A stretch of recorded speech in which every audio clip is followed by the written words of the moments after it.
to see that we're getting that respect from the NCAA, to see that we're getting the respect from the super casuals and highlight watchers like Stephen A. and Max Kellerman, I think is a great sign. The Knicks are no longer going to be a team that agents try to steer their rookies away in the draft process.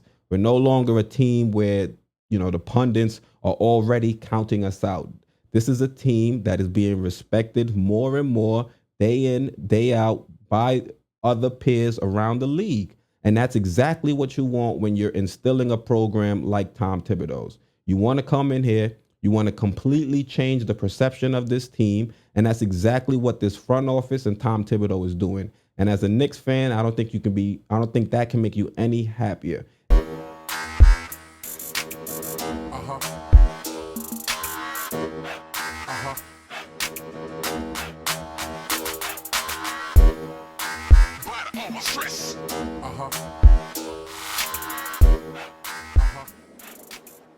Hey, what's going on? This is Quis here at Sports Vibes TV, and I've got some more Knicks news for you.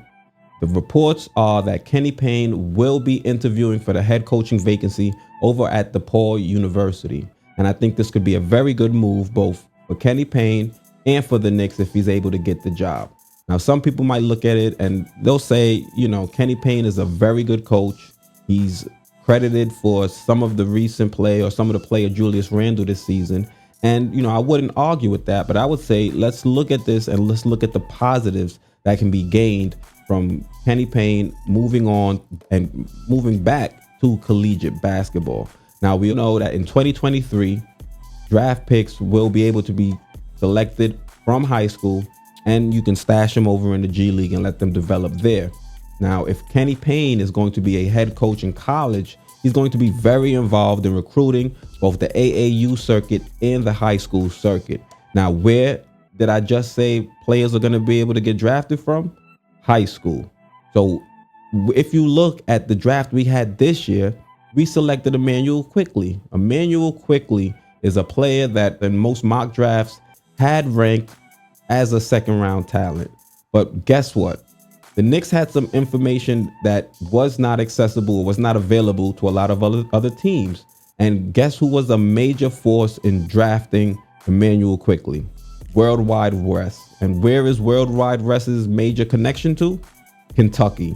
So we can see how information from collegiate programs helped us in drafting Immanuel Quickley. And I think the same thing can be said, the same thing can be done if we have this connection with Kenny Payne and are able to use some of the knowledge he's going to gain from recruiting some of these players, and we can use this to make the right selection in the second round of 2023. And in 2023, we have 3 picks. So if it just so happens that one of the players we're targeting is a player that Kenny Payne was probably targeting on the recruiting trail, or is a player that Kenny Payne had to game plan against, because Kenny Payne's going to be in the Big East. The Big East has produced a lot of NBA talent over the years. Not only that, DePaul has produced a lot of NBA talent. DePaul has produced a lot of Knicks players. Quentin Richardson went to DePaul, and also Wilson Chandler went to DePaul. So Kenny Payne is going to be in the mix with a lot of young players that could be potential NBA talent. And who is going to be a better source than a collegiate coach that's out there day in and day out, like I said, recruiting these players, coaching these players, and trying to coach against these players. So to me, this is going to be a positive overall. It'll be a negative in the short run because we're going to be removing a key piece of this coaching staff. But I think overall, this would be a move that could benefit the Knicks long term.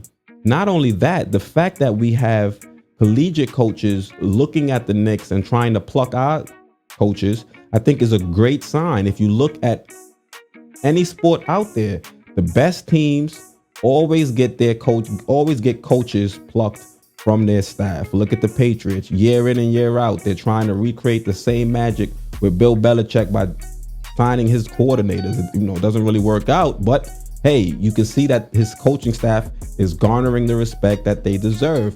I think the same thing is going to be said here in the NBA with the Knicks. You're seeing the NCAA. Kenny Payne was with the Kentucky Wildcats for 10 years, and he was an associate coach with them for 6 of those 10 years. And, you know, his name is really starting to heat up now based on the good play that we're seeing from Julius Randle and from the New York Knicks. So to see that we're getting that respect from the NCAA, to see that we're getting the respect from the super casuals and highlight watchers like Stephen A and Max Kellerman, I think is a great sign. The Knicks are no longer going to be a team that agents try to steer their rookies away in the draft process. We're no longer a team where, you know, the pundits are already counting us out. This is a team that is being respected more and more day in, day out by other peers around the league. And that's exactly what you want when you're instilling a program like Tom Thibodeau's. You want to come in here, you want to completely change the perception of this team. And that's exactly what this front office and Tom Thibodeau is doing. And as a Knicks fan, I don't think that can make you any happier, especially with the fact that this team is competitive this far into the season, when Vegas had us winning, 23, 24 games or something like that. And we're already about to eclipse that. So I think this is a positive sign, and it's going to take baby steps. You know, first, we're going to start actually being competitive in every single game. Then you're going to see it reflect in our record. And that's what it's doing right now. And then the next step is we're starting to garner the respect of those around the league. And I think this is just going to continue to go up as long as this team continues to buy in, as long as Tom Thibodeau continues to coach this team. Well, Tom Thibodeau got to work on his rotations. He's not perfect, but, you know, things are a lot better than where we were last year at this point.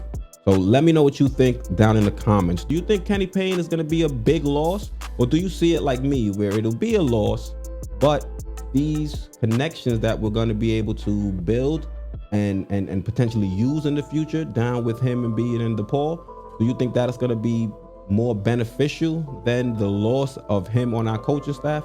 Let me know down in the comments. Once again, I'm Quis, host of Sports Vibes TV, and I'm out.